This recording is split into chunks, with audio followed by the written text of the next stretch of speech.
Energy! Chismis Kabaklitan! With Tita Cora and Kapitana Sisa. Same, pero iba! We are number 106.7 Energy FM. Panggawag mong sabihin radyo, sabihin mo. Yan! So maganda. Ay, nako. Merong signal jammer ang aking lalamunan. Nakakaloka. It is. Isang magandang umaga po sa inyong lahat. Metro and Mega Manila. Siyempre sa mga nakatutok sa ating digital platforms on Energy FM, on Facebook, TikTok, and of course, ang ating mga confidential fans. Yan ay tawag ngayon sa followers ng Baklitas. Fans, F-A-N-S, confidential fans. Bakit? Kasi tayo lang din naman na nakakaalam. Iilan lang naman tayo. So, confidential fans. Well, kung napapansin nyo, ako ay mag-isa. Nakakaloka. Ang tita ko nyo ay maga. Nakakaloka. Namamaga ngayon. Bakit? Diba? Nasobrahan ng betchin. Hindi, charot. Nagpapahinga lang. Medyo sumama ang pakiramdam kasi nadulas. Kasi naman diba? Maaari palitan mo na yung bakya mo.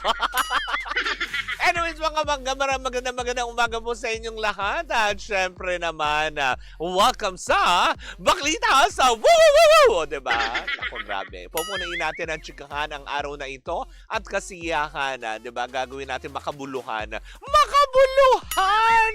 Nakakaloka! Good morning po sa inyong lahat. At syempre, gusto ko munang batiin. Of course, diba? Hindi po pwedeng mawaglit ito. Batiin po natin si Miss Susie Tutor ng Bingo Plus. Ayan ang happy birthday! Nakakaloka! Happy birthday, sister! Nakakaloka. May you have, more birthdays to come and more blessings, diba? Nakakaloka. Yan. Enjoy your day, sister. Nakakaloka yan. Pero eto na nga, mas bibigyan pa kita kung ikaw din na nagsaselebrate ng iyong birthday today. Bibigyan din kita ng isang paraan para mas ma-enjoy mo ang araw mo na ito. Malay mo naman, diba? Since birthday mo today, baka swertein ka din. Dahil kung ikaw ba naman ay medyo bored ngayong araw na ito at mahilig ka lang naman din mag-tong eats at iba pa. Well, tara na sa Game Zone. Fun believe mo sa Game Zone dahil you can play real game of tong eats with real people for free. May chance ka din makisplit. Over 34 million pesos ang papremyo at may chance ka pa to claim up to 14,640 pesos na daily cash prize. Nakakalok. Ayaw mo nun? 14,640 pesos. Ang makukuha cash credit ay pwede mong gamitin panglaro sa kahit anong game. At pwede mo rin tong i-cash out para may panghanda ka today. May dalawang event araw-araw. G ka na ba? Visit gzone.ph or you can visit their social media accounts sa IG, sa Facebook at TikTok with username at Tara Game Zone. G ka na ba sa Tong Eats? Well, tara na Game Zone or tara sa Game Zone. Tandaan, ang gaming dapat fun lang, diba? Ganun lang naman talaga. Huwag masyadong gigil na nakakaloka. Visit pancor.ph/regulatory or you can email them at keepitfun@pancor.ph. Promo runs from January 1 to December 31, 2025. EGLD reference number MKTG 2024-2564. Gaming is for 21 years old and above only, ha? Tatandaan nyo yan. Keep it fun. Game responsibly. Dapat gano'n naman talaga. Fun lang. Ang gaming dapat alam mo yun, pampalipas oras lang, wag natin itong gawing hanap buhay, 'di ba? Yan ang paalala ng buong DG Plus. Sa lahat pa din po ng, alam mo yun, ng mga, alam mo yun, naglalaro, 'di ba? Yung mga ganyan. 'Di ba? Naku, eto, sabi naman ni Dave Ronquillo, ba't Soul of Light ang princess? Ganun talaga, o, diba? Hayaan nyo bukas pag humimpis na ang tita Cora nyo, nandito na siya. Mare get well soon, oo. Nadulas kasi na kaya namaga ang kamot. Na ipinantukod ang kamot na nakakalo. But anyways, nakwento na ang chikang aking nasagap. Nako, mainit na pinag-uusapan ngayon on social media. Aba, mukha yatang may niluluto na muli ang tandem. Wow! Hindi ni Raffy Tulfo. Oo, Kung hindi ni Direk Jun Lana at Meme Vice Ganda, mukha yatang meron silang pasabog sa paparating na Metro Manila Film Festival. Hindi ba? Kasi nga naman may isang fan kasi yata na nag-post lang na sinagot din naman ni Meme na alam mo yun, na nakakamiss na gumawa ng pelikula ang isang Meme Vice kasi yung last na pelikula niya is The Breadwinner is kung saan ang director niya is si Jun Lana. So parang nung sinabi nga yun, sana makagawa nga daw ulit ng proyekto itong si Meme Vice kasama si Jun Lana, ay sinagot naman din niya agad ang panay na ito na posibleng magkaroon, diba? On its way na nga, ayon doon sa kumakalat sa X. Nako, nakakaloka. Pero hindi na naman nakaligtas sa mga mata ng mga netizen. So, syempre, dahil may issue pa din patungkol nga sa tampuhan di umano ng magbabarkada nila Meme Vice, MC at Lassie. So, ang tanong ng buong sambayanan, diba? Makakasama kaya sa pelikulang gagawin ni Meme Vice with Jun Lana etong si MC at Lassie? Kung matatandaan naman natin, diba, lagi silang kasama sa lahat ng pelikula bilang sidekick talaga niya at sa lahat ng mga shows. So, ibig bang sabihin nito, this time ba, wala, out muna ang MC at Lassie sa gagawing pelikula? Kasi maraming sinasuggest ang mga tao na kung sakali naman din, bakit daw hindi man lang din bigyan din ng chance etong sila Clarice, diba? Tapos marami pang sinasuggest sa mga netizen na bakit hindi ipasok sa mga ganito. So, ibig sabihin ba nito, change of casting tayo, ganon? Kasi hindi pa tapos ang tampuhan na nakakaloka. Pero ang kinaganda lang, hindi ba? Sa bawat kampo, walang nagsasalita, walang nagbibigay ng komento patungkol sa isa't isa tungkol dito sa nangyari nga sa Coron, Palawan nung sila ay magbakasyon. Kaya lang, 'di ba? Yun nga, marami nga medyo nagkakagulo sa mundo ng social media since gagawa ng pelikula itong si Meme Vice, aba, 'di ba?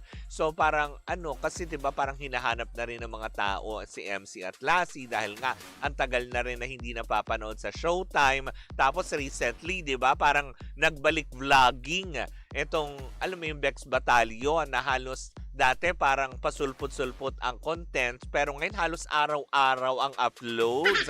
Diba? Ibig sabihin ba nito ay tuluyan na nga bang nagbabush at tuluyan na nga bang nasira ang tulay sa pagitan nila kung kaya't alam mo yun, minabuti na muna nilang magkanya-kanya ng direksyon? Ganun ba yun?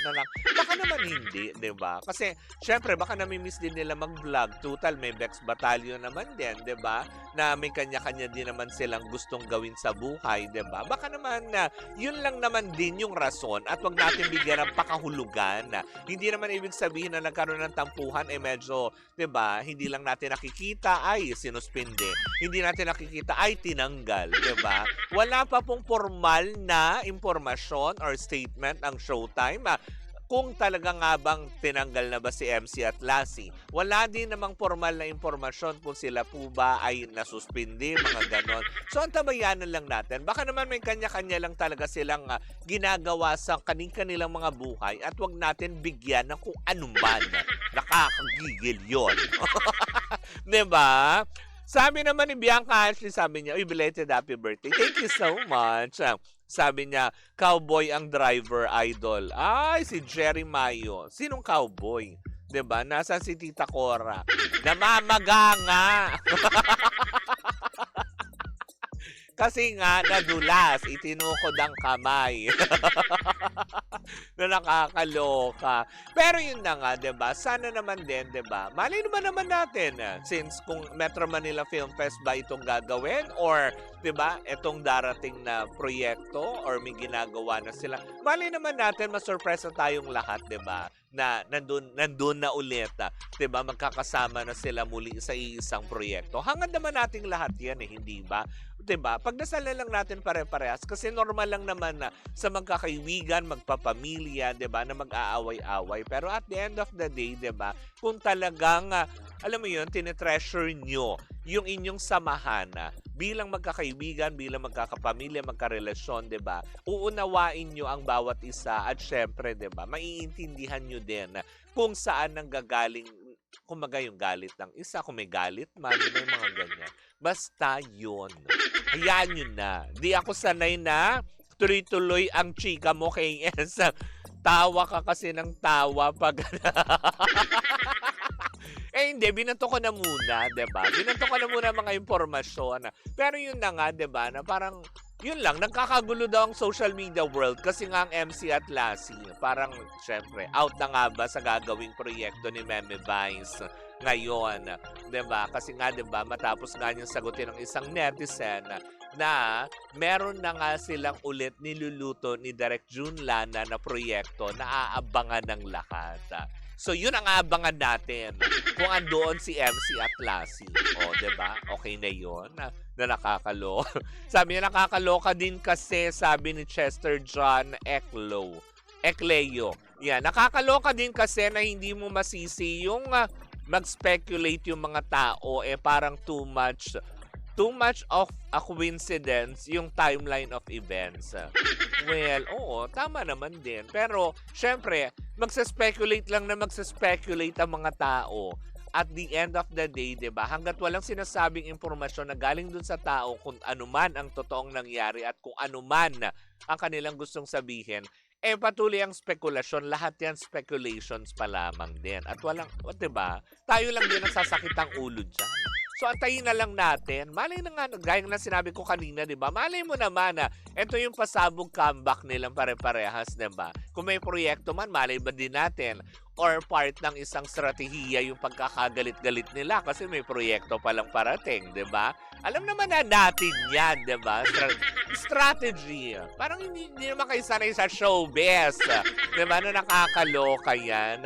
Nandyan naman si Petit at Tetay na sinisingit din ni Meme once in a while sa mga movies niya. Tama ka naman din dyan. Marami naman din, hindi ba? Kumbaga parang, syempre, iba pa din kasi na nasanay yung mga tao kasi na lagi, every may ganap si Meme, diba? Nandyan si MC at Lassie. Parang anino na niya yung mga yan. Pero kung sa pagkakataong to, maraming masasad nga naman. Pero, syempre, at kumbaga sa ibang aspeto naman, bakit hindi natin tignan na baka binibigyan lang din niya ng pagkakataon na ikutin at magkaroon din ng spotlight lahat ng mga nakapaligid din naman sa kanya. Oh. Ganon! Diba? But anyways, naku mga panggay, yan po muna ang ating unang chika for today's video. Sa ating pagbabalik, eto, matindi ang chikahan. Grabe. Yung pagiging blandina ni ni Shaina Magdayaw, nilait-lait ang mga netizen. OMG, bakit naman, diba? Well, sama-sama natin pakatutukan yan sa pagbabalik ng Baklita sa Woo Woo Woo Woo! Sa ngalan ng aking partner, si Tita Cora, ako po si Kapitana Sisa, and we are still same, pero iba! Tuloy-tuloy pa rin po ang ating tugtugan. Siyempre, dito po lamang yan sa number 106.7 Energy FM. Panggawag mong sabihin radyo, sabihin mo Energy!